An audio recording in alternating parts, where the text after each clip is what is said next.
저번 주에 어디까지 했죠? 지난주에 구공수한테 6번으로 출동하라고 것을 지시했다라고 지시하고 그리고 바퀴도가 또 온다는 얘기도 그렇습니다. 있었고 뭐 그런 얘기들이 있었죠. 양쪽의 공수여단이 이제 좀 부딪힐 만한 그렇죠. 공수 대 공수의 싸움이 될 뻔한. 구사단의 구청회가 이건영 장군에게 거짓말 구라로 출동시켜놓고 출동 안 연대 했습니다. 출동 안 합니다. 연대 출동 안 합니다. 했던 것까지 여러분들한테 당시 정말 녹음됐던 그 내용을 테이프들 한번 들려줬었습니다. 이어서 한번 해보도록 하겠습니다. 바퀴도의 1공수가 6번으로 출발했다는 보고를 받자 반란군들을 막을 지휘부 6번은 술령했습니다. 왜? 6번에는 6번을 지켜줄 병력이 없기 때문이었죠. 11.6 직후 구공수 소속 1개 대대가 6번 옆에 천막을 치고 배속돼 있었는데 전국이 안정하러 간다고 판단하고 12.12 터지기 열흘 전, 그러니까 12월 2일이 되겠죠. 원대 복귀시켜버렸습니다. 그럼 여긴 병력이 없는 아무도 거예요? 없는 거예요. 그러니까 이런 게 참 이 역사라는 게 우연, 필연 이런 게 반복되고 중첩되면서 일어나는 겁니다. 네. 여기 만약에 구공수가 있었으면 씨발 뭐 1공수하고 뭐 1공수 지들이 어떻게 쳐들어와. 그렇죠. 그렇잖아. 그러니까 그런 건 참 재밌어요, 역사라는 게.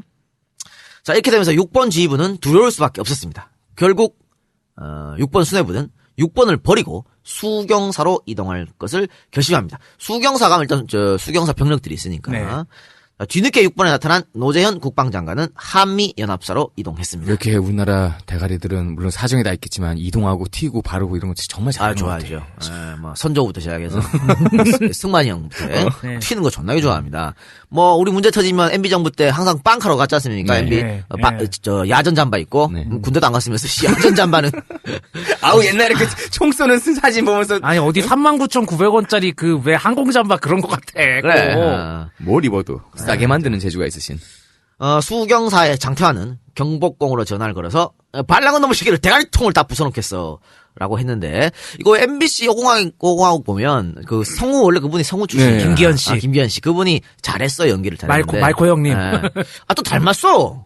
진짜 장태환 닮았어요. 사람이랑 닮았어요. 예. 머리도 조금 이제 예, 약간 벗겨지고. 벗겨지기 벗겨진 시작하죠. 게. 예. 근데 그 MBC 드라마 보면 야 MBC가 그 열심히 공부한 것 같아. 자료 조사도 예. 철저히 하고 고증도 잘했어요. 그래서 당시 장태환 수경사령관하고 경복궁의 반란군들하고 통화를 막 계속 하지 않습니까? 네. 그게 진짜로 그대로 있었습니다. 예. 그거를 MBC에서 그대로 따서했어. 그러니까 야 그럼 그때 MBC는 그런 깡이라도 있었던 거 아니야? 그렇죠. 근데 나중에 그게 이상하게 흘렀어. 처음에는 잘했거든. 근데 나중에 이상하게 흘렀는데. 근데 야 MBC 육공화국 왜 안 하나? 재밌는데. 본격 정치 드라마 제 육공화국 친구야. 지금은 그러니까 그 내부적으로 보시면. 정신이 없어가지고요. 근데 약간 막판에 얘기 좀 나왔어요. 그러니까 막판에 이상하게 흘렀다니까. 막판에 외압 논란이 있었습니다. 그래서 흐지부장이 끝났어요. 처음에는 잘 나갔었는데. 왜냐면 봤나 보다. 그럴 수 있죠. 자, 어쨌든 우리가 MBC 거 한번 들어봅시다. 장태환 사령관하고. 왜냐면은 이 장태환 사령관하고 그 반란군하고 이게 직접 통화한 건 없어요. 그러니까 장태환 사령관이 이건영 중장한테 내가 걔들한테 통화해서 이런 얘기를 했어라고 한 게 있거든. 네. 그러니까 그거는 이제 드라마로 구성했으니까 한번 들어봅시다.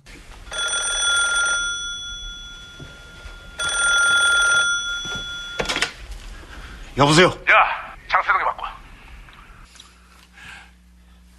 야! 장세동이 바꾸라니까!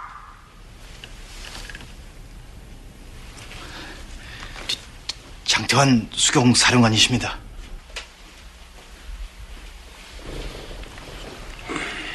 이리 줘, 내가 받을 테니까. 장 장군이야? 나 황영씨야. 자, 이리 와서 나하고 얘기 좀 하자고. 아이, 선배님은 왜 남의 부대에 와 계십니까? 장세동이하고 김진영이는 내 직속바들인데 지금 거기서 그놈의 자식들하고 무슨 작당을 하고 있습니까? 내가 들어보이 그쪽에서 총장님을 납치딱 하는데 이게 사람이 가치십니까? 어떻게 총장님을 그렇게 하십니까? 아니, 장태환이 너 왜 이래 다 알만한 사람이? 나하고 다 통할 수 있는 처지 아니야? 뭐가 통합니까? 지금 당장 총장님을 원상복귀시키세요.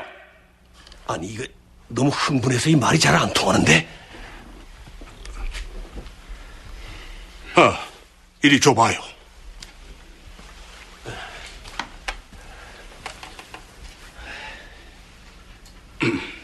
여보세요? 장 장군? 나 유학성이야. 왜 흥분부터 하고 그래? 우리 얘기를 들어보면은 장장군이 충분히 이해할 거야. 아이, 형님은 또 왜 거기서 그러고 계십니까? 거긴 내 부대입니다. 형님이 거기서 나오십시오. 그러고 형님이 나더러 총장님을 잘 모시라고 했지 않습니까? 그러한 형님이 총장님을 납치하다니 이게 말이 됩니까? 더 말할 거 없습니다. 지금 당장 총장님을 원상 복귀시키세요. 장장군, 그럴 수는 없어. 이건 박 대통령 시해 사건 수사를 위해서 불가피한 일이야. 정말 이야기입니까? 이봐!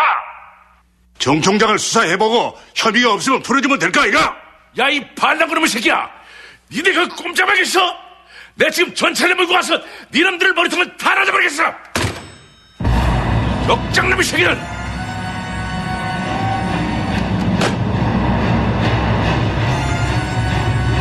장태환이가 전차로 우릴 날려버리겠다는데 어쩌지?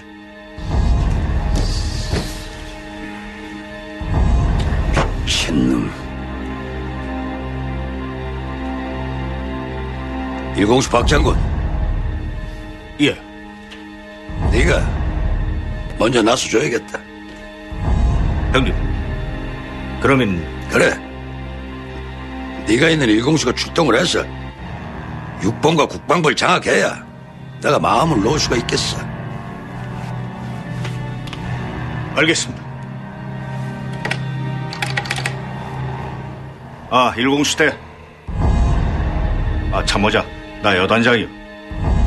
부대 이상 없죠? 지금 즉시 부대를 출동시키세요. 목표는 육본과 국방. 추후 다시 명령을 내리겠소. 빨리 출동하도록. 이상.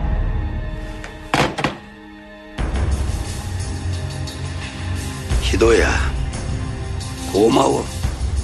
네, 오늘 일은 죽을 때까지 잊지 않는다. 자, 장태환은 이건영 장군에게 기계화 사단의 출동을 요청했습니다. 다시 이건영은 국방장관 노재현에게 출동 명령을 내려달라고 요구했으나 노재현은 무엇보다도 전방 경계가 중요하니까 병력은 아직 움직이지 말아야겠소. 서울 상황을 좀 더 본 뒤 방침을 정합시다라고 답했습니다. 이게 뭐야? 그러니까 이건영이 군을 위에 오다가 내려야 군을 빼지. 그래서 계속 못 빼고 박아두고 있었다는 겁니다. 이건 뭐냐? 반란군들은 위에 오다가 어디 있어? 지들 멋대로 병력을 출동시켰지 않습니까? 상관 명령 거부하고 하극상까지 일으키면서.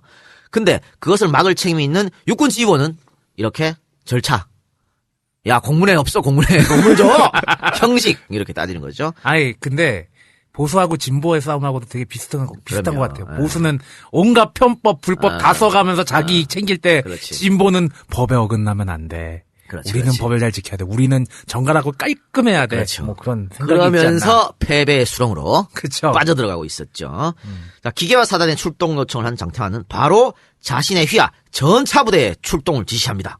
전차부대만 뜨면 그래. 경복궁에 있는 반란군들을 모조리 때려잡을 수 있다는 자신감이 있었습니다. 장태환은 수경사 작전참모장 박동원 대령에게 전차부대 출동을 명령했습니다. 이 박동원 대령이 누구냐면 12.12 때 장태환을 도와갖고 반란군 진압에 앞장섰던 장군입니다. 육사 14기 선두주자. 육사에서 기수별로 있지 않습니까? 네. 기수별로 무슨 하랑을 뽑는데, 그러니까 최고군인. 14기에 그가 바로 뽑힌 사람이 박동원 대령이었어요. 엘리트네. 엘리트 중에 최고 엘리트라고 할 수 있지. 육사 수석조로 그런 그런 거네. 거죠. 네. 근데 이 박동원 대령은 하나회의 견제로 별을 달지 못했습니다. 당시에. 별 달치기가 지났음에도 불구하고 너는 하나회 아니잖아. 이러면서 네. 견제를 한 거죠. 그러니까 누구보다 뛰어난 야전 지휘관으로 인정받았지만 이 하나회 박동원 아닙니다. 대령은 군에 사조직은 있을 수 없다 그러면서 하나회를 비판했고 결국 전두환의 견제로 별을 달지 못합니다. 1979년 보안사 조랑카드에 남아있는 박동원 대령의 장성 진급 불가 이유 뭐였냐? 불순한 사상. 갖다 붙이는구나 또. 아니 늘 씨발 이래. 군대에 사조직이 있으면 안 된다는 게 불순한 아니 사상이요? 몰라 그냥 갖다 붙이는 거지. 불순한 사상이었습니다. 아이고 이게 뭐냐면 예전에 김대중을 지지했다 이런 말이 있는데 갖다 붙인 거예요 그냥. 자, 그건 하여튼 그렇고 12월 12일 밤 10시 30분경 장태환 장군의 수경사 예하 전차부대에 육중한 캐리필터 소리 드르르르가 아스팔트를 진동시켰고 이거 들으면 막 무섭죠. 그러면, 땅이 천지가 진동하잖아.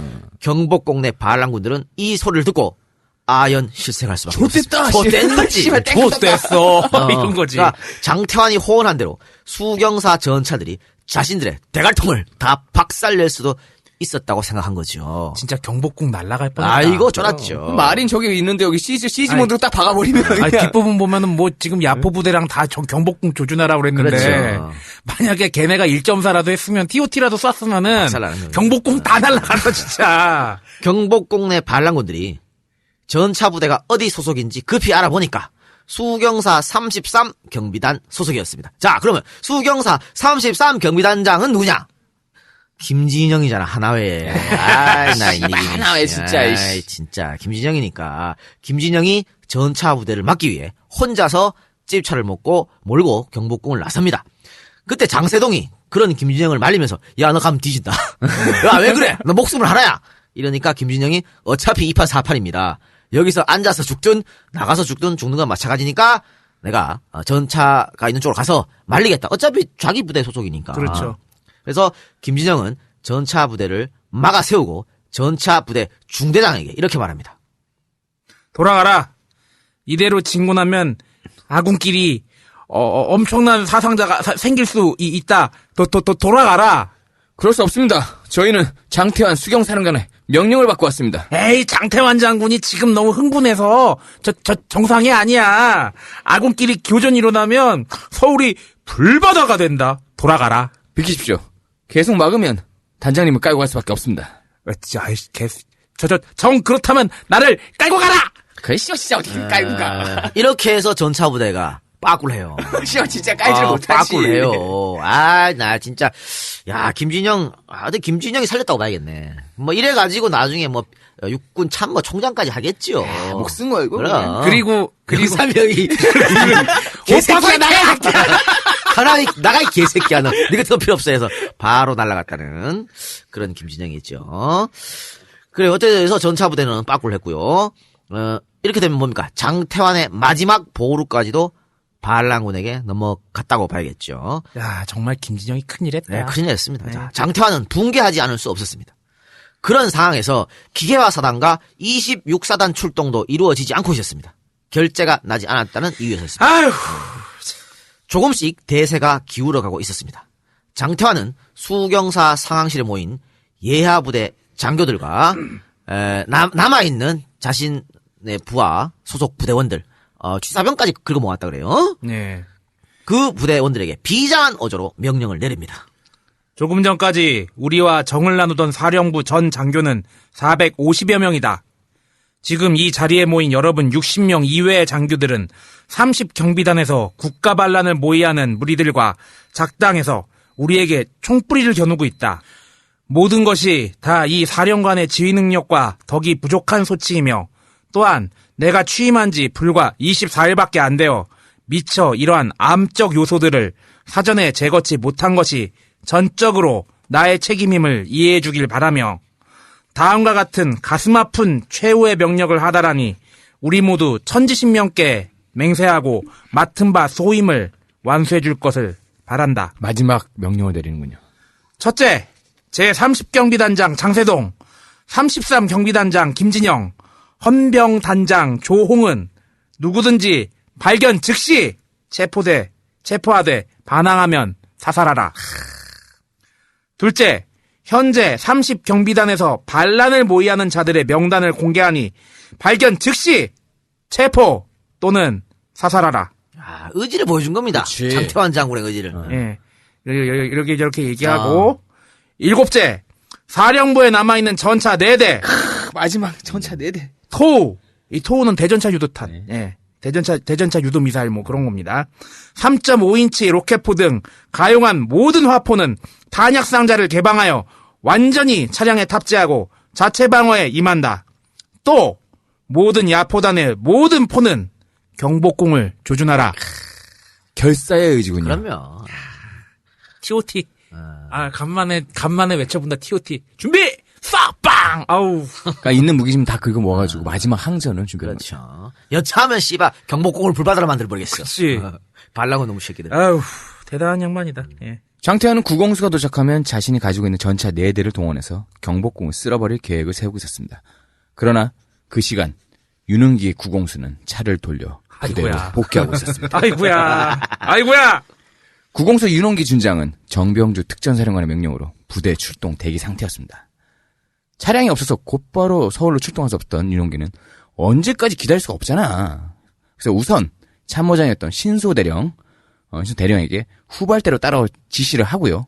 자신이 선발대 한 개 대대를 이끌고 서울로 나아갑니다. 우리 저번 시간에 얘기한 것처럼 구공수가 출동해야 되는데 씨발 차가 없어. 애들 태울 차가. 그래 계속 기다리고 있다가 야 도저히 안 되겠어. 그래서 야 너는 이따 따라오고 내가 먼저 1개 대대 됐고 먼저 서울로 갈게. 이렇게 된 겁니다. 1개 대대만 해도 엄청나지 않나? 그럼요. 엄청나죠. 원래 소대 중대 대대 이렇게 되니까 그렇죠. 엄청난 거죠. 그러나 본진이 막 부천 톨게이트에 이르렀을 때 아직 본부에 남아있던 참모장 신대령으로부터 무전이 날라왔습니다. 단장님, 사령부의 출동 지시가 무효라는 전문이 왔습니다. 그리고 보안부대에서도 병력을 복귀시켜야 한다고 야단입니다. 자, 이건요, 내막을 좀 봐야겠네요.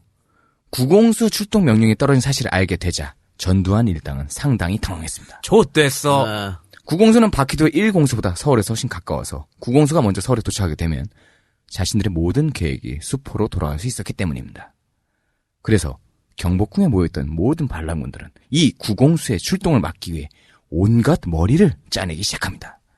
우선 구공수 윤은기의 직속 상관인 정병주 특전사령관의 제거를 명령합니다.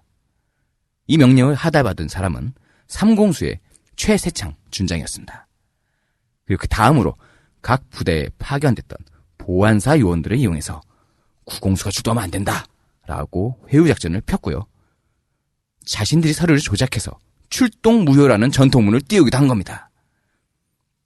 그러나 가장 강력한 작전은 육본에 연락해서 서로 병력을 출동시키지 말자고 약속을 한 겁니다. 전두환이 6번에 연락해갖고 야 우리 둘 다 이제 군대 출동시키면 좆된다. 우리 쇼당 던진 거지. 우리 하지 말자. 1공수 출동 안 시킬 테니까. 니들도 오지 마. 9공수 출동시키마라. 그래서 6번에서 그래? 오케이 콜. 왜냐면 그랬는데 군인 전두환은 정신이잖아. 씨발 조카 그러면서 1공수 출동시켰어. 효과. 그리고 바로 왔지. 당한 거죠. 당연히 이 약속에 6번 측은 전두환을 믿고서요. 구공수 출동 취소 명령을 내렸습니다. 하지만 우리 뻐꺼는 약속을 어기고 1공수를 그대로 6번으로 진입을 시켰습니다. 생각을 해보세요. 아니 어차피 뒤가 없는 애들 아니야. 반란군 아니야, 반란군. 아니 죽기 살기로 쿠데타를 이룬 새끼들이 무슨 약속을 지킬 거라고 믿은 게 잘못이지. 너무 순진한 거야? 그러니까 6번 수뇌부에 완벽한 오판이죠. 그렇죠. 지금 야당은 절대 야권 단일화는 절대 안 된다고 얘기하는 거 믿지 마세요. 자, 지도자들의 무능함이 얼마나 비참한 결과를 낳게 하는지 잘 보여주는 사례입니다. 자, 다음은 12.12 당시에 수경사령관 비서실장으로 있으면서 6번 수뇌부의 작전 상황을 처음부터 끝까지 지켜봤던 김수택 중령의 증언입니다. 군인이라면 다 그렇겠지만 12.12 당시까지만 해도 나의 꿈은 별을 다는 것이었습니다. 그러나 그날 밤 보여준 장성들의 행태는 단순한 실망 이상의 어떤 기분을 들게 했습니다. 여기서 장성들이라는 것은 6번 지휘관들을 말하는 겁니다. 이들은 지휘관으로서 소양인 상황 판단 능력에서부터 자격 미달이었습니다. 처음에는 우왕좌왕하다가 시간이 흐르면서 서로 눈치를 보기 시작했습니다. 말하자면 사태 이후에 보신하려면 현 시점에서 어떻게 처신해야 하는가에 사로잡혀 있는 것 같았습니다. 대세가 합수부 쪽으로 기울어가자 한다는 소리가 역부족이다. 이미 늦었다. 이런 것이었어요. 그때 이들이 보다 기민하게 상황 판단에 노력했더라면 역사는 달라졌을 것입니다. 모든 역사는 그 수많은 가정 속에서 이렇게 꿈을 꾸게 만드네요. 아니 구공수가 빠꾸만 안 했어도요. 글쎄요. 전두환이가 쿠데타를 일으킬 수가 없어요. 구공수가 먼저 도착하는데. 참. 아니 우리가 이 12.12가 터졌을 때 우리가 태어나 있을 때 아니에요. 우리가 태어나 있을 때 이런 사람들이 우리나라를 지켰네. 아 참나. 참 어처구니가 없다. 이때까지만 해도 진짜 미군이 있어야 될지도 몰랐겠다. 자, 계속 보겠습니다. 전두환은 삼공수 최세창에게 직속상관 정병주 체포명령을 내렸습니다. 그리고 1공수 박희도, 3공수 최세창, 5공수 장기호는 정병주가 특별히 아끼는 부하들이었어요. 그래서 그들이 장군 진급할 때마다 정봉주가 할 때마다는 아니겠지. 장군 진급이 한 번이니까. 정병주가 많은 힘을 써줬고 다른 장군들이 그들이 정치에 관심이 많아서 문제다라고 싫은 소리를 할 때도 정병주 당시 특전사령관은 에이 아니야. 그리고 자기 새끼들이니까. 감싸줬다 그래요. 그런 부하들이 아버지 같은 직속 상관을 사살하려고 그런 겁니다. 그때 당시에. 자, 12.12가 일어나고 몇 해 후에 장태환 장군과 정병주 장군이 만난 적이 있었다 그래요. 정병주 장군이 장태환 장군에게 다음과 같은 말을 남기면서 자신의 부하들이 자신에게 총구를 들이민 과거를 회상했다고 합니다. 최세창, 박희도, 장기호 등은 내가 특전사령관 당시 이 승진, 이 보직 문제 등에서 모두 나의 은혜를 입었던 부하였는데 그들이 날 이렇게 배신할 줄은 몰랐어. 10개의 물속은 알아도 이게 한 개 사람 속을 모른다는 걸 그때 실감을 했지. 머리 검은 짐승은 키우는 게 아니야. 그런 자, 거지 뭐. 전두환은 쿠데타 성공 이후 정병주를 체포한 것은 정병주가 김재규의 안동 농림 1년 후배로 저희 김재규 특집 들어보시면 그의 뭐 학력사항이라든지 그런 거 나옵니다. 정병주 장군 우리 동네야. 영주 출신이야. 영주 출신의 안동 농림 출신이고. 김재규를 평소 추종했고 정승화를 구출한다고 불법으로 병력을 동원했다고 그의 죄를 만들어냈습니다. 최세창은 삼공수 15대 대장 박종규 중령에게 정병주 사령관 체포명령을 내리게 됩니다. 반항하면 사살해도 좋다는 이야기도 함께했다고 합니다. 아버지 같은 사람한테. 그렇죠. 특전사령관실에서 작전을 지휘하던 정병주와 사령관 비서실장 김호랑 소령은 박종규 중령이 끌고 온 병력에 기습을 당했고요. 김호랑 소령은 사망, 정병주 사령관은 왼팔에 총상을 당했다고 합니다. 박종규가 특전사령관실을 습격했을 때 특전사령관 정병주 옆에는 김호랑 소령만이 정병주 당시 특전사령관을 지키고 있었다고 합니다. 다른 장교들은 전부 최세창한테 넘어간 거죠. 김호랑에게도 신군부 측의 회유가 있었으나 김호랑이 이를 거절하고 자신의 상관을 끝까지 지키기로 결심을 한 겁니다. 군인. 참군인이지. 네. 박종규 부대가 특전사령관실을 습격했을 때 김호랑이 가지고 있던 화기는 8연발 권총 한 자루가 다였습니다. 그는 M16 소총으로 무장한 특전사 부대원들에게 권총 한 자루로 맞서면서 끝까지 자기 상관을 보호했고요. 결국에 김호랑 소령의 몸에는 6발의 총탄이 박히게 됐습니다. 이렇게 6발의 총탄이 박히면서 전사한 것도 모자란데 신군부 측은 그렇게 돌아가신 김호랑 소령의 사체를 안매장합니다. 개새끼들이지 뭐. 아주 씹새끼들이죠, 아주 그냥. 당시 신군부에 회유되었던 특전사 신우식 특전사 작전 차장이 김영삼 전부 때 5.18 고소고발 사건이 있었거든요. 요 사건 조사에서 검사의 조사에 응하면서 이제 검사에게 조사를 받았던 그 내용이 남아있으니까 검사였죠. 한번 봅시다. 당시 피의자는 사령관실에서 총소리가 나는 등의 변고가 발생했는데 왜 안 나왔습니까? 겁나가지고요. 못 나갔어요. 이런 씨. 아니 직속 상관이 아무런 이유 없이 연행돼서 갔다면 당연히 구출하기 위해서 노력하는 게 부하의 임무 아닙니까? 작전 참모 임무에는 그런 게 없습니다. 전시 상황인데 아니 피의자 자신이 무능했다는 걸 지금 피의자가 인정을 하는 겁니까? 네, 인정합니다. 아 배째는 거야? 나 무능의 배째 이거야? 이게 다 넘어간 거예요. 그러니까 최세창을 다 넘어가가지고 자기 사령관이 지금 총 맞고 있는데도 그냥 가만히 있었던 거야. 야, 군인이 자존심이 있죠. 말을 해도 아유, 이렇게 야 너 병신이야 했더니 병신이에요. 저 병신이에요. 뭐 이게 왜 안 뭐야? 나왔어? 겁나서요. 군인이 말이죠. 기가 막힐 노릇입니다. 자, 김호랑 소령 사망 당시 나이가 36이었습니다. 우리보다도 어리네. 그의 아내 배경옥은 김호랑 소령이 사망하고 나서 사흘이 지난 뒤에야 남편의 죽음 소식을 들을 수 있었다고 합니다. 예, 저번 방송 말씀드렸지만 눈이 좀 불편하셨습니다. 네. 김호랑 소령의 장례식은 그가 죽고 3일 뒤에 특전사 연병장에서 거행되었고요. 그의 몸은 화장되었고 뼈는 국립묘지 영안실에 안치되었다가 1980년 2월 29일에 국립묘지에 묻히게 됩니다. 사건이 일어나고 나서는 이제 그 특전사 D스탄에다 안매장했고, 그걸 꺼내서 이제 3일 뒤에 특전사 연병장에서 예. 장례식을 치른 겁니다. 병상에 있던 정병주가 이때서야 김호랑 소령의 죽음을 알 수가 있게 되었습니다. 왜냐하면 팔에 총상이 있고서 이제 병상에 있었으니까. 신군부는 특전사령관을 마지막까지 지켰던 김호랑의 죽음을 상관에게 숨겼던 겁니다. 김호랑의 아내 배경옥은 12.12 이후 박종규를 찾아갑니다. 박종규 부대가 특전사 사령을 습격해가지고 김호랑 소령을 사살했으니까 그렇죠. 그렇게 된 거죠. 그 저번 시간 언급한 것처럼 두 집안이 굉장히 가까웠던 집안이에요. 그러니까 뭐 형님 내 하면서 뭐 그렇죠. 형님 동생 하면서 예. 지냈다고요. 간사에서 같이 살았잖아. 예. 아파트 간사에서. 에이씨. 그러니까 이제 부인이 아니 뭐 그렇게 친하게 지냈는데 자기 남편이 그 친한 사람한테 죽임을 당했으니까 당연히 가서 항의를 하는 거죠. 가서 어떻게 내 남편한테 그렇지. 이럴 수가 있냐고 그렇게 얘기했더니 박종규의 대답은 나는 명령에 따랐을 뿐입니다. 라고 매몰차게 말했다고 합니다. 남편의 죽음을 애통해하던 배경옥 씨는 그 충격으로 인해 양쪽 눈이 완전히 실명됐고요. 1991년 남편이 떠난 지 12년 뒤에 배경옥 씨 역시도 남편 곁으로 따라가게 됩니다. 사이는 실족사였다고 합니다. 그리고 김호랑 소령과 배경옥 씨 사이에 자녀는 없고요. 김호랑 소령의 모친도 화병으로 생을 마감했다고 합니다. 한 집안 완전 풍지 박살을 내버렸군요.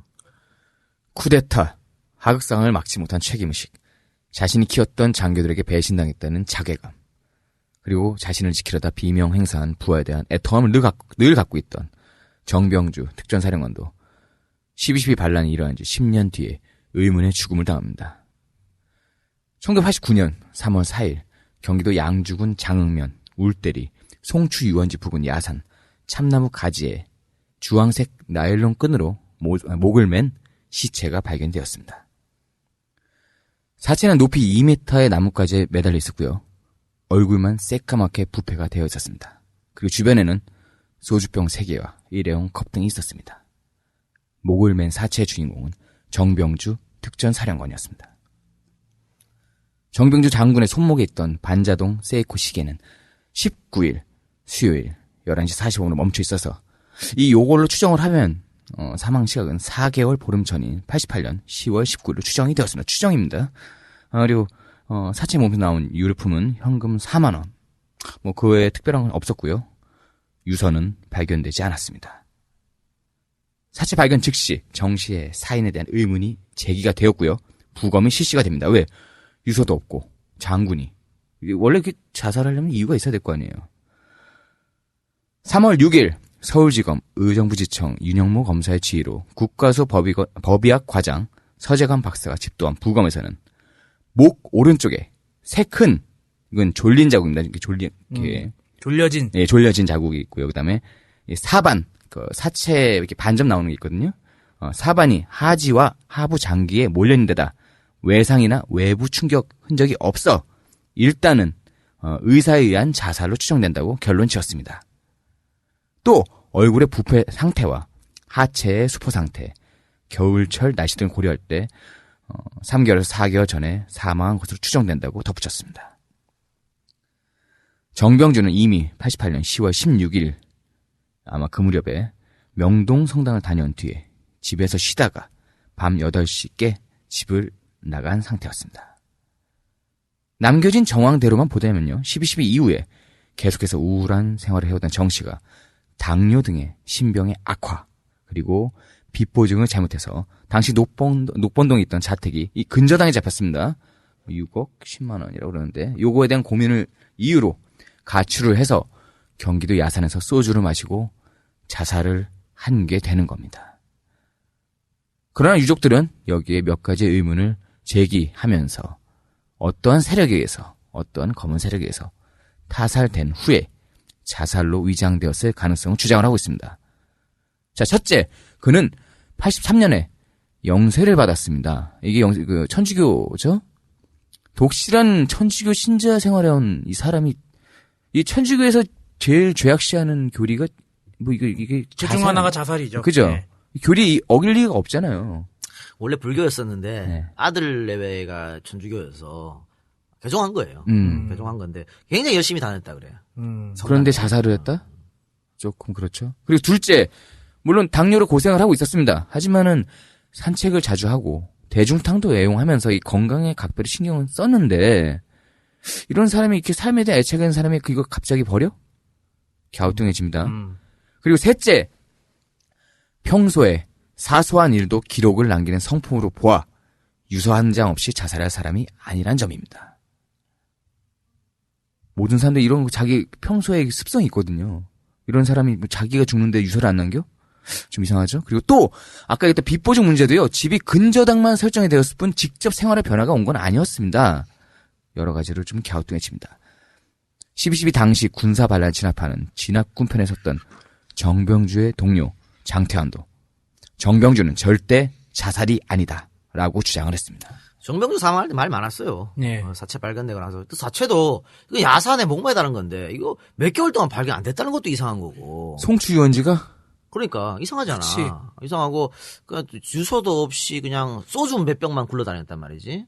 이것도 이상하고 여러 가지 좀 또 정병주 사령관이 12.12 문제로 괴로워했었다면 뭐 그 이후에 바로 이렇게 뭐 자살을 했어야지. 수서 있잖아. 근데 네. 시간이 이렇게 흘렀는데 왜 갑자기 그리고 그 장태환 장군이 이 12.12에 대한 기록을 남겨야 되겠다 생각해갖고 전두환 정권 말기에 자료를 막 수집하고 있었거든. 네. 그때 정병주 사령관이 장태환 장관한테 편지 써가지고 정말 좋은 일 한다.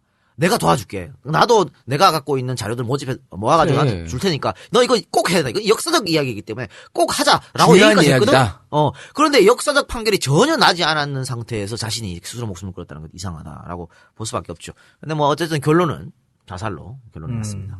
죽은 자는 말이 없는 건가요? 어쨌든 정병주 사령관과 김호랑 소령의 마지막이 이렇게 비참했다는 것을 말씀드렸고요. 자, 다시 우리에게 돌아가면, 자, 구공수가 병력을 돌려서 회군하고 있을 때, 반란군 측의 1공수는 거침없이 서울로 향해서 행주대교에 다다랐습니다. 그러나 행주대교를 차단하고 있던 초병들은 사단장의 지시가 없었다고 박희도 1공수에게 바리게이트를 치워주지 않았습니다. 그렇죠. 예. 이에 화가 난 박희도가 각 대대장들에게 전병력들에게 탄약을 지급하고 만일 저항하는 자들이 있으면 사살하라! 이렇게 명령을 한 거죠. 새끼들 막 가는구만. 막 가는 거죠. 이렇게 해서 1공수는 20분 만에 행주대교를 넘게 됩니다. 아니 초병 이거 몇 명이 지키고 있겠어. 그렇죠. 이건 공수 씨발 대대가 왔는데 공수부대가 박살 여단이 왔는데 네. 박살나는 거지. 그리고 육본과 국방부로 거침없이 나아갔습니다. 장태환이 출동 명령을 내린 야포단은 1공수가 행주대교를 장악하자 다리를 건너지 못하게 되었습니다. 야, 이제 어떻게 다리를 못 건너면 끝인데. 그러니까 이게 시간이야. 그러니까 바퀴도 오기 전에 야포단이 먼저 왔으면 다리를 건넜겠죠? 그렇죠. 근데 1공수가 와가지고 바퀴도가 다리를 딱 장악하니까 야포단이 다리를 못 건넌 거지. 그리고 노태우의 구사단은 중앙청을 점거했습니다. 전두환은 대세가 기울었다고 생각하고 하나회 소속이었던 수경사 헌병 부단장 신윤희 중령에게 장태환 수경사령관 체포 명령을 내립니다. 장태환 잡아와. 근데 신윤희도 말이죠. 하나회 소속이거든. 근데 신윤희가 있잖아. 나중에 또 영삼이의 역사바로 했잖아. 그때 뭐 자서전 같은 거 썼어. 예. 12.12 반란 아니라고. 예. 뻔뻔스러운 인간. 예, 아이고 진짜. 야, 뻔뻔해야 돼. 이런 짓 하고 살려면 뻔뻔해야 돼. 그러면서 뭐 장태환이 술이 취해가지고 정상적인 상태가 아니었기 때문에 자기가 뭐 그렇게 했다고. 야 장태환 술 먹으려고 폼 잡았을 때 전화기 올라서 나갔어. 뭔 술을 먹어. 말도 되는 소리하고 있네. 자, 장태환 수경사령관 체포 명령을 내리고 또 수경사의 작전 상황실을 꾸민 6본 지휘관들의 무장 해제도 지시했습니다. 전두환이 신윤희한테 지시했다는 거죠. 장태환은 끝까지 저항하려 했지만 이미 대세가 기울었고 죄 없는 자신들의 부하들이 사지로 내몰을 것을 생각해 더 이상의 응전 의지를 꺾고 말았습니다. 그는 집무실 옆 접견실로 참모들을 불러 모읍니다. 자네들 오늘 밤 고생 많았다. 이 시간부터 일체의 전투행위와 사격을 중지하라. 모든 상황은 끝났다. 우리가 졌다. 군인은 승부에 깨끗해야 돼. 자네들은 그저 사령관이 명령하는 대로 했을 뿐이고 모든 책임은 나에게 있다. 가서 일들 보고 새로 오는 사령관을 맞을 준비나 해라. 진짜 군인다운 말이네, 이게. 네. 장태환 장군이 좀, 무식한 점은 없지 않아 있습니다만은. 굉장히, 좀 멋있는데. 상이 마초네. 다 내 책임이야. 그러니까 니들은, 다 나한테 책임을 돌려, 뭐 이런 말 아닙니까? 예. 돌아가라고, 이제. 아까 검사가 물어봤을 때 저는 멍청해서 저 병신이에요? 그거랑 너무 반대네. 극명해지는 거죠. 그러니까, 장태환 장군이 자기의 소속 부하들 이런 말을 한 것은 장장으로 이제 포기한 거예요. 이제 끝났다, 이상. 그렇게 생각한 거죠. 자, 12월 13일 새벽 1시. 드디어 12월 10일 밤이 이제 넘어갔습니다. 네. 우리 지금 하루 얘기하고 하루 있잖아. 얘기하고 있어요. 자, 새벽 1시. 박희도 1공수가 육군본부와 국방부를 점령했습니다.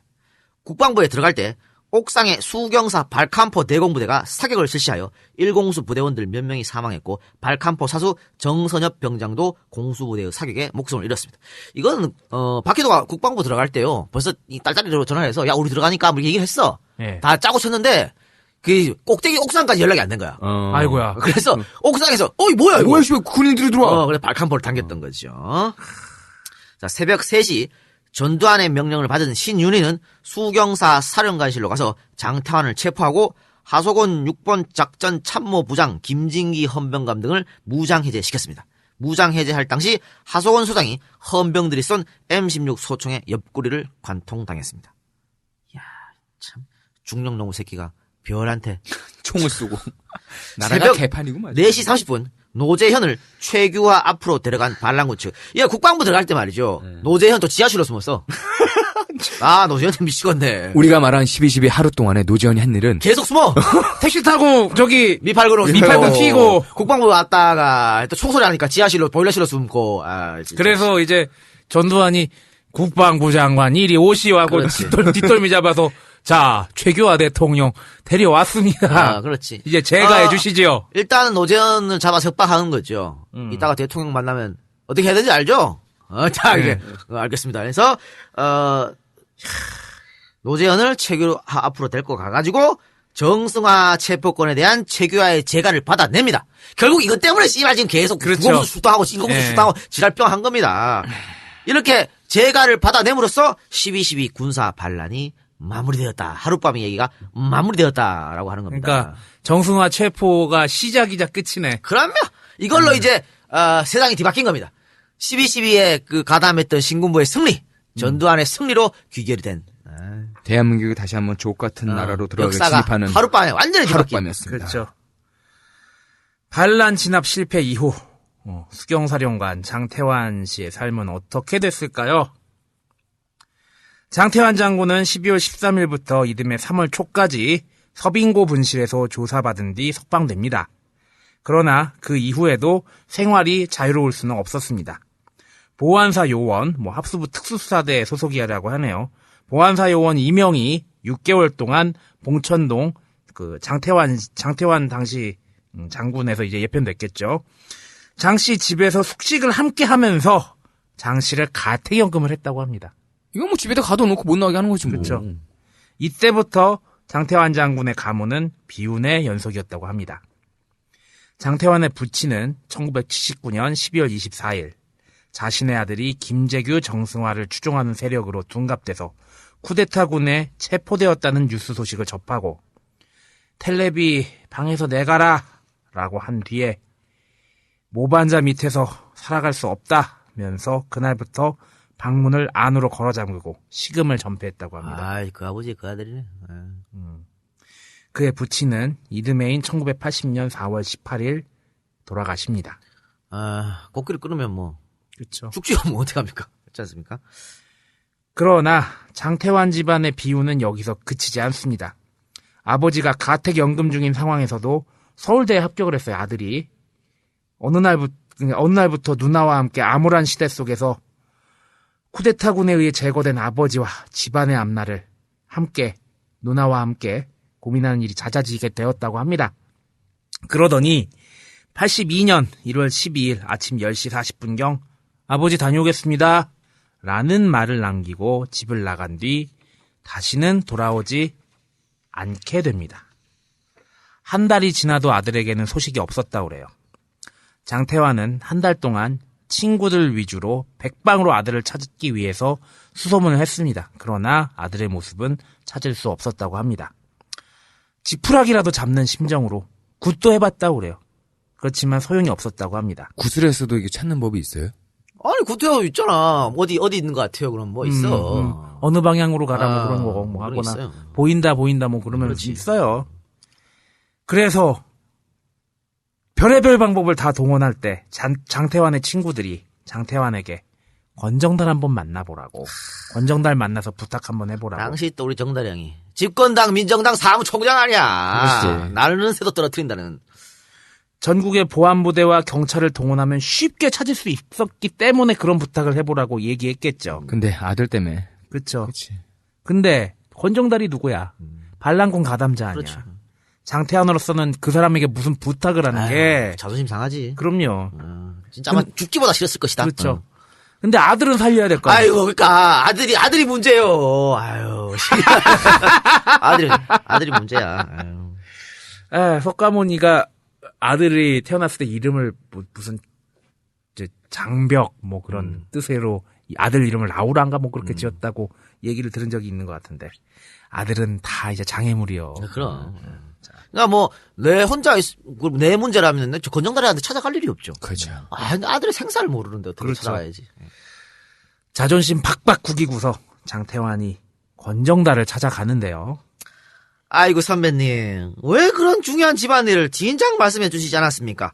선배님을 존경하는 마음은 예나 지금이나 조금 더 다르지 않습니다. 이 이건 새끼야, 뭐야? 입에 침이라도 바르고 얘기해. 이 내기는 새끼야. 거야? 야, 권정달은 그 즉시 그래도 좀 해줄 건 해줬네. 해줬죠. 치안본부장에게 24시간 내로 찾아서 결과를 보고할 것을 지시했다고 합니다. 장태환은 내친 김에 박준병 보안사령관까지도 찾아갑니다. 이왕 한번 베린 몸. 그치. 한 번이 어렵지 그렇죠. 두 번째부터는 쉬우니까. 박준병도 협조하겠다고 약속을 했습니다.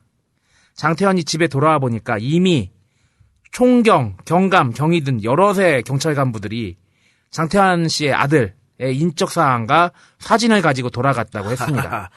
권정달 형 한마디에 바로 뭔 경찰 간부들이 와가지고. 그렇죠. 싹. 그리고 권정달을 찾아간 다음 날인 하루 만에 하루 만에 찾았어요. 2월 9일 오후 4시 서울대학교 당직실에서 전화가 걸려옵니다.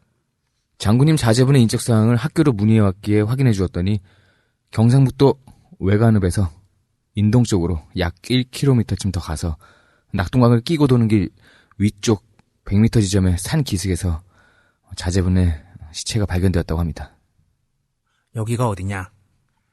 곡기를 끄는 장태환 장군의 부친, 즉 아들인 장성호의 할아버지의 묘소 근처였다고 합니다. 할아버지 묘소 근처에 가서 죽은 거예요. 그러니까 여러 가지 생각이 있었겠지 뭐. 그치. 아버지가 강제 예편 당해가지고 저렇게 집에 가택연금 당해서 있고. 아버지는 장군이었는데. 할아버지는 스스로 돌아가시고, 곡기 끊고 돌아가시고. 돌아가셨고. 별 생각이 다 날 거 아니야. 할아버지 산소로 찾아간 거지. 그 추운 2월 달에. 네. 손자는 할아버지 곁에서 그렇게 삶을 마감한 것입니다. 장태환은 엄동설 안에 꽁꽁 아들의 사체를 승용차에 싣고 서울로 올라왔습니다. 서울로 올라오는 차 안에서 장태환은 아들의 언 몸을 입으로 빨면서 아들의 언 시신을 녹이면서 통곡했다고 합니다. 눈을 빠니까 눈이 녹으면서 눈에서 얼음 같은 것이 나왔다고 하고요. 장태환은 아들의 마지막 눈물인 것 같아서 그것을 집어 삼켰다고 합니다. 코를 빠니까 녹이면 역시 얼음이 나왔고요. 배를 빨아서 녹이면 역시 얼음이 나왔다고 합니다. 그러니까 사체가 막 꽝꽝 얼었을 거 아니에요. 그렇죠. 그러니까 자기 입으로 일일이 다 녹인 거죠. 그래, 녹인 거야. 장태환은 연신 아들 몸에서 나온 얼음을 입으로 집어 삼켰다고 합니다. 진짜 울분을 못 이기는 거죠. 자신의 아내에게 꽁꽁 언 아들의 사체를 보여주고 싶지 않아서 연신 아들의 몸을 입으로 녹였던 거죠. 집에 도착한 장태환은 양주 한 병을 단숨에 들이키고 쓰러지고 말았다고 합니다. 이건 뭐 우리가 알 수가 없죠. 그렇죠. 자식 이름 부모 마음 우리가 어떻게 합니까? 그럼요. 뭐 우리 말로 표현할 수 없는 아무리 그런 얘기해도 거예요. 저희는 알 수가 없습니다. 그렇죠. 그리고 장태환 장군은 2010년에 작고했고요. 아내이신 이병호 여사는 2012년 자신이 살던 아파트에서 몸을 던져서 스스로 목숨을 끊었다고 합니다. 이거 봐요. 이거 전두환이가 지금 몇 가정을 파괴시키고 있습니까? 지금. 그쵸. 12.12 없었으면 왜 이렇게 줄줄이 다 죽어? 근데 가족이. 전두환이는 잘 먹고 잘 살잖아. 그러니까. 29만 원 가지고. 그러니까 그런 것 같아요. 그 아내인 이 장장군의 아내 이병호 여사가 뭐 시아버지 그렇게 잃고 아들도 그렇게 잃었지 않습니까? 네. 근데 그러니까 이제 남편만 보고 사는데 남편도 남편마저 먼저 돌아갔어. 먼저 가시고. 그러니까 그걸 못 참고 스스로 이제 아파트에서 뛰어내린 거죠. 정말 안타깝습니다. 그러면 이게 장태환 장군의 자녀가 일남일녀거든. 네. 이 남은 딸은 어떡하냐고. 어떻게 살았다고. 아우, 그러니까 참. 그 현대사의 무거운 짐들을 그리고 가족을 잃은 슬픔을 고통을 다 안고 살겠네. 몇몇 위정자들의 욕심 때문에 한 가정이 정말 파괴됐습니다. 자, 쿠데타 다음 날인 13일 정승화에 대한 신문이 서빙고에서 진행되었습니다. 정승화는 신군부 측에서 자신을 고문하려 하자 너희들이 날 고문할 모양인데 육군 대장 체면으로서 고문당할 수 없다. 예편언을 쓰겠다라고 했는데 정승화가 이렇게 말하자 이미 써놨거든요. 라고 했다고 합니다. 자, 같은 날 전두환은 반란에 가담한 장성들을 영전시키며 군 수뇌부를 대거 이동시킵니다. 황영시가 육군 참모 차장으로 가고 유학성이 3군 사령관으로 차규원은 2군 사령 씨발 지들끼리 다 해쳐먹는구만. 다 해쳐먹는구만. 정호영은 특전 사령관으로 백운택은 구사단장으로 가고 노태우는 수경 사령관이 되었습니다. 반면 반란군을 진압하려 했던 군인들은 모두가 옷을 벗었습니다. 정승화 육참총장은 2등병으로 강등돼서 강제 예편당했고 야 이거 수치지요. 별 4개 대장이 그렇죠. 2등병이 뭐야. 야 이런 수치가 어디 있습니까. 이건영 3군 사령관은 김재규로부터 거액의 돈을 2차례 받고 김재규의 신복을 활동했으며 12.12 때 조직적 저항을 했다고 옷을 벗겼습니다. 돈 받은 건 제가 저번 시간에 말씀드렸습니다. 전두환이도 받았다고. 예. 당시 다 받았다고. 그런데 올가맨 거죠 이거. 또 정병주는 김재규와 선후배 사이면서 김재규가 사단장할 때 정병주가 참모장을 하면서 친분을 과시했고 79년 10월 거액을 김재규로부터 받고 추종 관계에 있는 자로 12.12 때 장태환 등과 긴밀히 협조하여 저항하였다는 이유로 옷을 벗겼습니다. 장태환도 같은 이유로 옷을 벗었습니다. 자, 전두환 일당이 이 장군들에게 죄가 있다고 한 이유는 무엇일까요? 다음은 1995년 김영삼 정부의 역사 바로 세우기 작업에 의해 감옥에 수감된 전두환을 검사가 찾아가서 신문한 장면입니다. 군 통수계통인 대통령과 국방장관으로부터 정승화 총장 연행에 대해 아무런 지시나 재가가 떨어지지 않은 상황에서 윤석민 육군 참모차장, 장태환 수경사령관 등 육군의 정식 지휘계통의 지휘관들이 정승화 총장 연행을 사전에 치밀하게 계획된 반란으로 보고 이를 진압하기 위해 병력 출동 준비를 하는 등 대응 조치를 취한 걸 두고 정승화 총장에 대한 수사를 방해하고 나아가 반란 또는 내라는 것으로 단정할 수 없는 거 아닙니까? 우리는 정승화 총장 연행이라는 정당한 공무집행을 했음에도 불구하고 육군의 정식 지휘계통에서 병력을 동원하는 등 합수부의 공무집행에 저항하려 했기 때문에 본인은 병력을 동원했던 것입니다. 잘못 없다는 얘기 아니야? 말 젖도 안 된다, 씨발. 야, 봐라. 지가 말했잖아. 육군의 정식 지휘계통에서 병력을 동원했다. 육군의 정식 지휘계통에서 병력을 동원하면 지가 거기다, 알겠습니다. 해야 되지. 그치. 거기다 맞으면 반란이야. 그치. 그런데 머리 앞뒤가 안 맞는 말 하고 자빠졌어. 아니, 그리고 자기가 동원할 수 있는 병력은 솔직히 보안사에 있는 병력밖에 없잖아. 그렇지. 그런데 전방에 있는 구사단 빼내고, 그쵸. 정병주 사령관 특전사 빼내고, 수경사 빼내고, 이거 다 지가 불법적으로 한 건데. 이거 짝짝꿍 말도 안 돼. 맞아가지고. 지가 말해놓고도 헷갈렸을 거야. 그러니까 말이 안 되는 소리 하고 있어요. 아유, 씨. 자, 어쨌든 전두환의 이런 숙군으로 인해 가지고 12.12 사태 일주일 후 고위 장성의 목 40개가 일제히 날아갔고 1980년 말까지 옷을 벗은 장군은 96명이나 되었습니다. 그리고 나서 영삼형이 하나의 별들을 또 훅 떨어뜨렸지. 그러니까 이 숙군은 뭐냐면요. 내 말 잘 듣는, 그러니까 하나의 중심, 또 정식 육사 중심의 인물들을 전부 전진 배치시키고 그 전에 있던 구군인들 다 또 비하나의 군인들을 날려버린 겁니다. 그러니까 오로지 자기들 마음대로 군을 움직이려고 그랬는데 별 2개짜리가 뭔 짓이냐 말이야. 별 2개짜리가 이게. 참나. 자, 다 아시겠지만 쿠데타 성공 후에 보안사 사령부 식당에서 자축 파티가 열립니다. 야이씨. 그러니까 이것만 봐. 이 자축 파티를 열었는 것만 봐도요. 그 전두환 측이 말하는 김재규 수사 도중에 나온 우발적 사건이다. 12.12가. 그건 말이 안 되는 거예요. 아니, 그 하루 지나면서 어. 그러니까 파티 준비는 미리 했어야 될 거 아니야. 샴페인을 다 준비하고 우리도 저 프로야구 같은 거 할 때 미리 준비해놓고 있잖아. 그치. 그것처럼 또 이 새끼들이 뭐 말도 안 되는 소리 하고 있어. 그리고 자축 파티 뒤에 기념 사진을 찍죠. 네. 거의 딱 앉아서 쫙 찍잖아요. 그렇죠. 우리가 이겼어. 그렇습니다. 이후에 전두환이 중정부장 서리로 취임하면서 보안사와 중정의 양대 정보국을 전부 다 손에 넣었죠.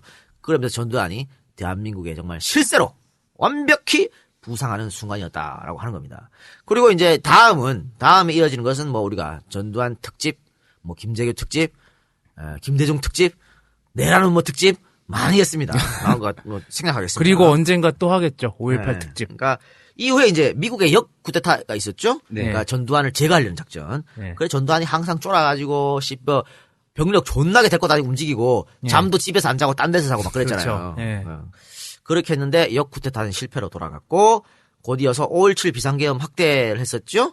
그러면서 김대중을 비롯한 정치권 인사를 다 잡아들이고 김영삼 가택연금 시켜서 정치권에서 추방하고 그리고 5.18 민주항쟁이 일어나면서 전두환이 정권을 잡는 정권을 네. 찬탈하는 그런 전두환의 정치적 야욕의 역사가 거꾸로 흘러가는 그런 일이 벌어졌다라고 하는 것입니다. 그 출발점이 바로 12.12 군사 쿠데타고 결정체는 바로 5.17 비상계엄 확대였습니다. 그래서 세계에서 가장 오래 걸린 쿠데타라고 얘기를 하는 거죠. 그러나 어쨌든 모든 것은 바로 12월 12일 당일 그날 일어난 겁니다. 우리가 몇 번 말씀드렸습니다만 12.12를 막을 수 있는 절호의 찬스는 여러 번 있었습니다. 여러 번 있었습니다만 6번 수뇌부의 판단착오로 그거를 이기지 못하고 전두환한테 모든 걸 내주면서 역사의 수레바퀴가 뒤로 갔다라고 하는 것이죠. 자, 1, 2부에 걸쳐서 12.12를 다뤘는데 이 박사님 어떻습니까? 이 작가가 대본에 굉장히 꼼꼼하게 반란군이라고 썼거든요. 네. 다 반란군이라고 썼어. 반란군이란 말이 이렇게 입에 쫙 달라붙는 것도 그렇죠. 별로 없을 것 같아요. 군사 쿠데타 입에 안 맞아. 안 맞아. 반란군이지, 반란. 12.12 군사 반란이 착착 맞지. 네. 그래서 아까 이 작가가 얘기했지만 몇 번이나 이 반란군을 잡을 기회가 있었는데 그 금성의 그 광고 카피 순간의 선택이 10년을 더한다는. 그럼요. 그러니까 금성 입장에서는 요번에 우리 거 사면 10년 동안 가전제품 바꿀 일 없다는 얘기나 다름없을 텐데 그 순간의 선택이 대한민국 역사 몇 년을 좌우한 거야 도대체. 80년부터 저도 지금 30년 가까이를 좌우했다고 볼 수가 있습니다. 그리고 그 순간의 선택 때문에 작살난 새 집안 그리고 우리 역사 반면에 그 순간의 결정 그 하루 때문에 아직까지도 번쩍대면서 살고 있는 사람 참 역사가 이렇게 불공평할 때가 있나 하는 생각도 드네요. 근데 역사라는 것이 결국에는 정상으로 돌아갈 것 같아요. 언젠가는 정상으로 돌아갈 거고 그거에 대해서 역사를 정상으로 돌리기 위한 노력이 있어야 역사는 정상으로 돌아가니까 우리도 그 노력을 하는 거잖아요. 여러분들도 그 노력을 최선을 다해서 하시길 바랍니다. 이상입니다. 네, 시작은. 네, 12.12 하루의 이야기를 저희가 며칠 나눠서 했는데, 사실 이 하루가 그 이후에 몇 년을 지배했다. 혹시, 그때 만약에 구공수가 왔더라면, 혹시 뭐가 왔더라면, 모든 역사는 왔더라면 반복이겠죠. 또 하나 느껴지는 건데, 제가 어느 날인가, EJ 전체, 이제 목록을 봤어요. 우리가 역사에 대한, 우리 전두환도 얘기하고 다 겹쳐요. 이제 연결됩니다. 너무 우리가 슬픈 얘기만 하고 있는 게 아닐까. 어쩌면 우리는 점점 역사를 얘기하면서 사람들로 하여금, 알면 알수록 비참한 거 아니야? 라는 생각이 드는 게 아닐까라는 생각이 듭니다. 이렇게 뻔뻔한, 우리 아까 얘기했죠? 이쪽에 있는 대가리 새끼들은 뻔뻔합니다. 후한무치, 그리고 양심에 없는, 양심 따위는 갖고 있지 않은, 자기의 욕망을 위해서는 정직하게도 아주 양심은 버려버립니다. 근데 아직까지 희망이 있는 건요, 그 사람들, 위정자 몇몇을 제외하고 나머지 사람들은 지금도 이런 역사를 공부하고 느끼고 분노하고 슬퍼하고 공감할 수 있는 많은 사람들이 이 많은 이야기를 더 같이 나누고 이러면서 역사는 조금씩 이런 나쁜 놈들을 막아내는 그런 역사가 생기지 않을까라는 생각이 좀 들면서요. 내년에 이제 이게 아마 올해 마지막 방송 될 것 같고요. 2015년에는 EJ에서도 조금은 웃기면서도 밝은 얘기를 좀 할 수 있는 그런 역사적인 사실이 있는지 좀 찾아보도록 하겠습니다. 가망은 없겠지만요. 이상입니다. 예, 12.12 얘기하면 정말 반란군들은 개새끼들이죠. 정말 그 국민들이 세금으로 준 총구를 국민들한테 들이민 거 아니에요. 있을 수 없는 일을 저질렀는데. 근데 그렇다고 해서 진압군들의 책임은 전혀 없었을까라고 보면 그것도 좀 많이 아쉬워요. 그러니까 최규하, 허수아비 대통령이었던 최규하의 행동들, 또 정승화 육참 총장의 그 늦은 판단, 조금만 빨리 판단해서 전두환 월권을 아웃시켰으면 이런 일이 없었잖아요. 또 노재현 국방장관의 당시 행동, 뭐 하는 짓이야 씨발. 그런 것을 국방장관이라 앉혀놨으니, 또 이건영 3군 사령관의 지나친 신중함. 야, 북한이 들어올지도 모르는데, 우리 병력 빼면 안 돼, 이런 거. 뭐 이런, 치밀한 반란군에 비해 그렇죠. 너무나 무능했던. 그러니까 우리 위정자들, 그러니까, 지도자라고 하는 사람들의 어떤 판단 미스, 판단 착오, 이런 것들이 서민들 생활에 얼마나 크나큰 안품을 주고 생책을 주는 걸 우리가 잘 알 수 있다고 하는 거예요. 그렇기 때문에 잘 뽑아야 됩니다, 지도자를. 우리 이제는 다시는 쿠데타 같은 게 일어나지 않잖아요. 일어날 수도 없고, 그렇죠. 국민들 용서하겠습니까, 이거를? 일어날 수 없으니까 쿠데타 이런 역사는 반복되지 않을 것 같은데. 이제는 우리 국민들이 손으로 뽑으니까 전두환이를 뭐 우리 손으로 뽑았습니까? 체육관에서 지들끼리 짝짝꿍 해갖고 99% 나온 거지. 근데 우리 손으로 뽑는데 우리 손으로 뽑는데도 노태우 뽑고 YS 뽑고 이명박 뽑고 한 거 아니에요? 박근혜 뽑고 이런 거 하지 말자는 얘기지 이제. 제대로 된 지도자를 뽑아야 서민들도 살기 좋아지는 거고. 우리 내년도 무슨 정말 경제 전망 어둡지 않습니까? 정말 힘들어져요. 서민들 더 힘들어집니다. 제대로 된 직장을 얻어가지고 그죠? 정규직으로서 따박따박 월급 나오고 그래야 또 그 나오는 월급 가지고 돈을 쓰면 우리 자영업자들이 잘 살게 되고 내수 시장이 돌아가는 거 아니에요. 네. 서로 잘 사는 근데 거잖아요. 지금은 물가도 올라가는데 이 제대로 된 직장도 없고 정규직 있다 하더라도 월급은 올라가지 않아요. 그러니까 맨날 허리띠 졸라매는 거야. 자영업자 10개 개업하면 5년 동안 살아남는 가게가 몇 개 있어요? 없어요. 이런 어처구니 없는 지금 일이 일어나고 있다니까. 그럼에도 이 나라는 어떻게 합니까? 뭐 중규직이라 그래가지고. 장그래법. 장그래, 씨. 그동안 2년 동안 고생했던 장그래에게 4년 동안 고생해. 이게 장그래법이지 뭐. 말도 안 되는 법안을 들고 나와가지고. 전부 하향평준화 시키겠다는 거 아닙니까, 지금. 국민들을. 그런데, 앞으로 3년이 남았어요, 3년이나. 이 법을 한번 이렇게 말을 하면, 이거 다시 돌리기 대단히 어렵다. 이런 생각을 우리가. 야, 속 탄다. 커피 좀 줘. 진짜 짜증나. 2014년 마지막 방송에 자꾸 절망스러운 내용들만 나오고 있습니다. 근데 그것도 아쉽고, 또 당시 12.12를 우리 되돌아보면 미국의 행동도 정말 아쉽죠. 전두환이가 미국한테 꼼짝도 못해. 당시에 미국이 우리나라한테 끼쳤던 영향을 생각하면 전두환이 지 맘대로 못하거든. 근데 결국은 미국이 어떻게 했습니까? 전두환이 그렇게 할 수 있도록 그냥 내버려뒀거든. 암묵적 지지를 한 거예요. 그렇죠. 그런 모습은 대단히 아쉬울 수밖에 없다라고 하는 거죠. 어쨌든 한 3시간 넘게 걸쳐서 12.12 군사반란 특집을 했습니다. 뭐 저희가 5.17, 5.18까지 하려고 그러다 그것은 자꾸 중복되니까 안 하는 걸로 했으니까 다음에 또 뭐 우리 5.18 특집하면 그때 하기로 합시다.